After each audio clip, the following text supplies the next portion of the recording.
Hey, grade 9. So we have started The Giver.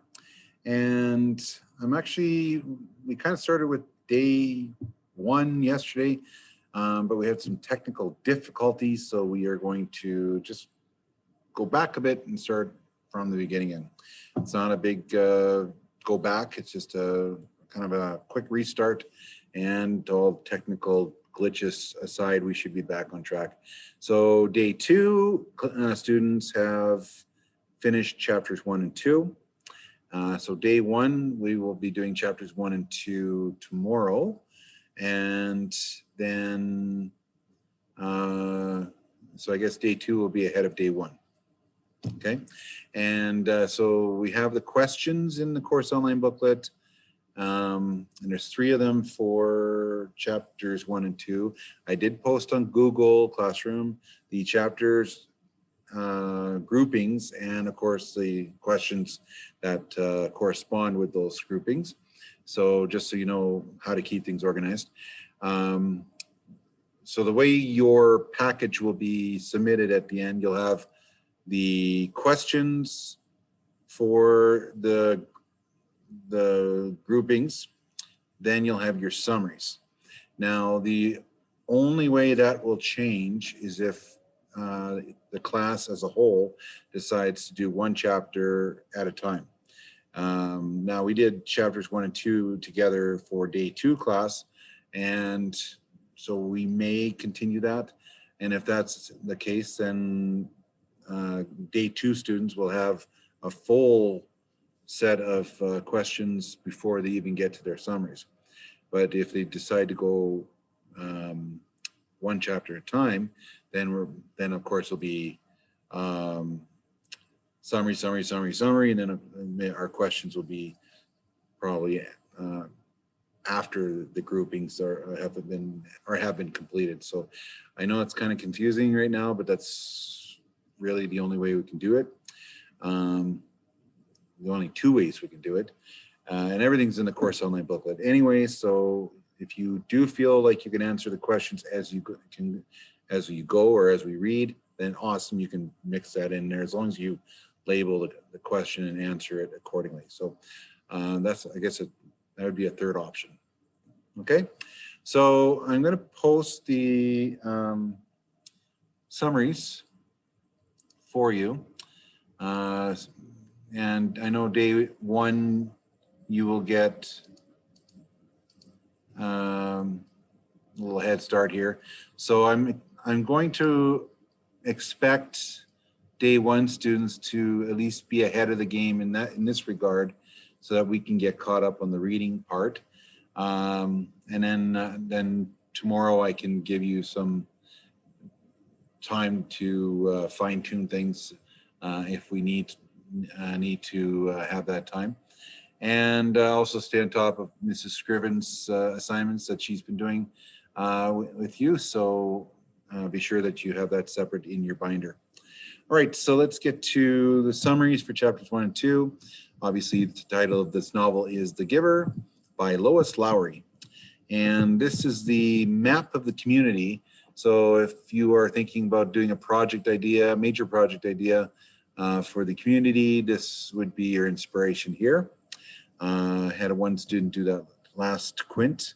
So if you're open to that for a major project, that would be one thing you could do, or you can come up with something else and discuss that with me later. But the sooner you get on your projects, the better. And I'm thinking, because we're doing the recaps every 2nd day, you should be able to get ahead a lot more quicker than you would in the classroom, maybe, because we'd be taking time to break things down a little bit in class, whereas you have that extra day to work on it at home. So you should be able to be ahead and then get your project done sooner. There's part 1 of the chapter 1 summaries. You can press pause at any time to get this information.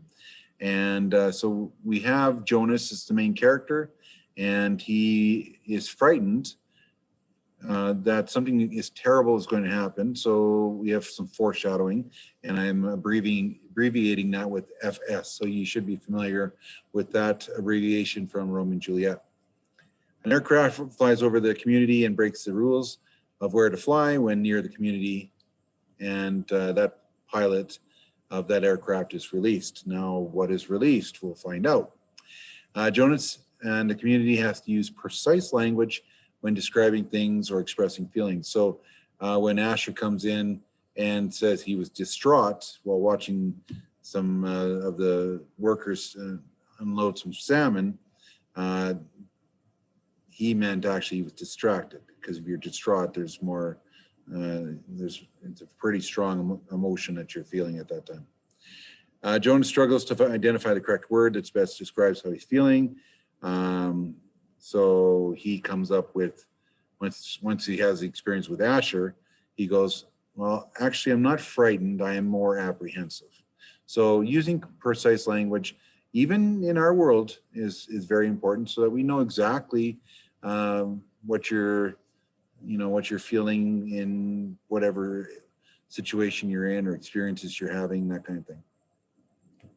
At home, the family unit participates in an activity where feelings are shared with the unit. So every supper time, every morning, they have a dream sharing in the morning. We'll find out more about that later. And then at the end of the school day, they have their supper sharing. And so that was quite common. I would say, in the last,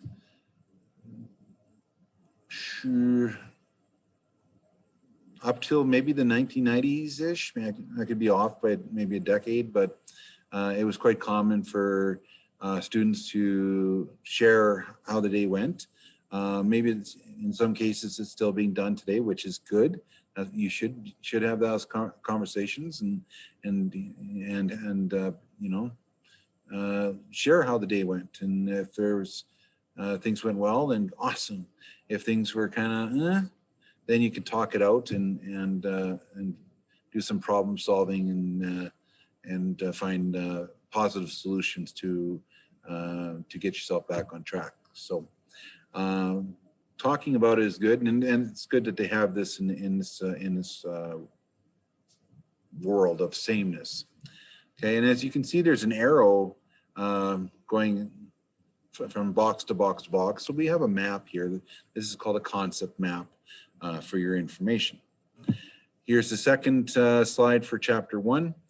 Lily shares her frustrations with a group of visiting sevens that did not know the rules of their community. So again, precise language, anger versus being sorry. Father shares about a newborn who is male and maybe will be released due to the extra care that is taken to nurture the child. Why would a child be released? Okay, and even if it meant extra care, so be it.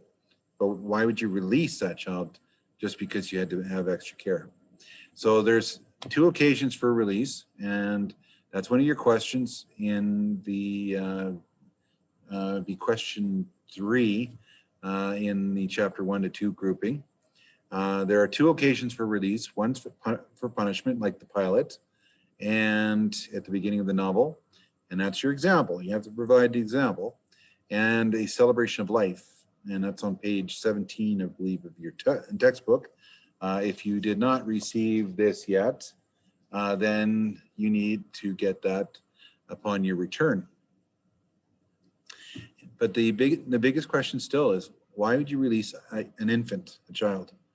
Okay, so who cares for these infants once they're released? So that's a big question that we're going to figure out later on. Mother shares her feelings about giving individuals multiple chances to change their ways, but those individuals have not improved, so they may have to be released. So that'd be a punishment. Okay, so does everybody go to the same place when they're released, or are there separate? There's a place for punishment, there's a place for the elderly, and there's a place for the infants. Okay, what about, maybe there's more reasons for release? We'll have to find out. Jonas shares his apprehension regarding the December ceremony, and Mother states that this will be a private discussion with Jonas. And it's interesting that we're doing the giver now, because the December ceremony is coming up right away, and we have December coming up next month, or next week actually. So chapter 2. Father stresses that each December brings many changes and that it's an exciting time of the year. And now they don't have holidays and they don't celebrate any of the celebrations that take place in December. So that will be different in this world, in this novel. Each December, except for the December ceremony, that's the only, I guess, holiday that they have.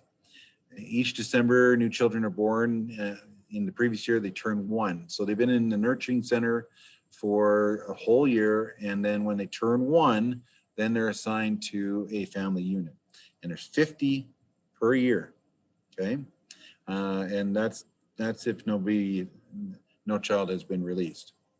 There's a naming ceremony where all the new children would be given their names. So they have no names during that infant stage, and then they get their name on the day they turn 1 at the ceremony. It is against the rules to know what the names of the children are, but the father did, and in order to help Gabriel out with his development. So he broke the rules. He was not supposed to check out these names because it's against the rules. So I challenge you for a project idea, for a written project idea. If you're going to do visual, written, and written, the written project would be all the rules that were broken in this novel. Okay, so that would mean some skimming through the book, and every time they mention that a rule has been broken, that would be, you make a list of that. And you can even do a visual written poster, the broken rules of the giver. So I challenge one of you or some of you to do that project, because that's never been done. Each new year gives the child a new look, new clothes, new toys, and other items for them to use.